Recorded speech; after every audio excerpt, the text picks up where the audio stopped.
Hello, welcome back to Going to Ground, and you find me in one of my favourite spots in the whole of the country, which is the churchyard of St Peter's, Tandridge, where I was parish priest for 7 or 8 years, a few years ago, before I was made a bishop. And behind me is the remarkable behemoth that is the Tandridge Yew, one of the oldest yew trees in the country, and we're going to explore it in a moment.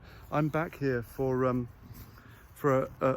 book event and a song evening for the release of even songs, and to do some readings from my book English Grounds.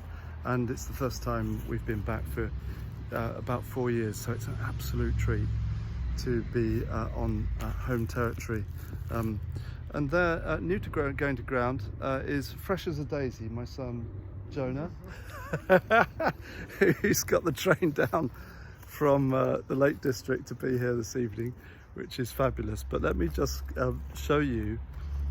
I seem to recall that the Tandridge Yew has a girth of about 30 feet around. It is, well, you can see its rippling torso, and for sheer colossal scale at the base, it's hard to beat. And actually that is the image that gives you the best impression, just that slab of its of the base of its trunk. And as you may know, the yew is a family tree, so to speak. It crops up again, so all of these yew trees are its offspring around. The roots tap down into the earth and then spring up again, and you can actually see that happening in this branch here. Do you see how it's entered the earth from the main tree? Out it comes, and along and down, and there, springing up, is a little sapling coming out rather like a strawberry plant, out of its the root that's tapped back into the soil. And around us are at least half a dozen yew trees that have done the same, which are its progeny.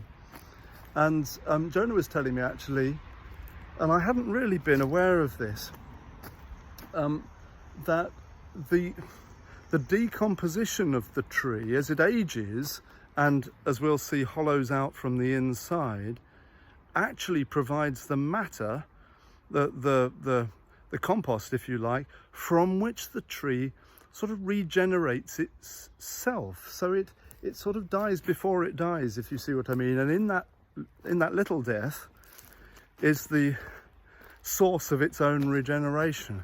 Goodness me, that's a powerful parable, and worth a series of reflections in itself. But let's go inside, because this is one of those that you can really inhabit. Here we are. You can hear the sound changing, and up it goes, and it looks almost charred. Often yew trees on the inside appear charred, as if there's been a fire lit in it, but that's just the way it is. And the living stump of the trunk rises up there, and it's still very much alive. Speaking with the church warden just now, they've had some branches removed recently, and it's been tended and just trimmed slightly to help it keep going for another few generations. Because, friends, would you believe, this is thought to be between 1500 and 3000 years old. That makes it one of the oldest living things in creation, certainly in the country. And it's awe-inspiring to stand at the foot of something which was, in all likelihood, a young sapling at the time Christ was born. And that is mind-boggling, but there it is. These mystical trees are found in most English churchyards, partly because of their spiritual symbolism, but also because their berries are poisonous for various animals that aren't welcome or haven't been welcome in churchyards. But there's such a friendly and welcome feature of these peaceful resting places. But it lives still.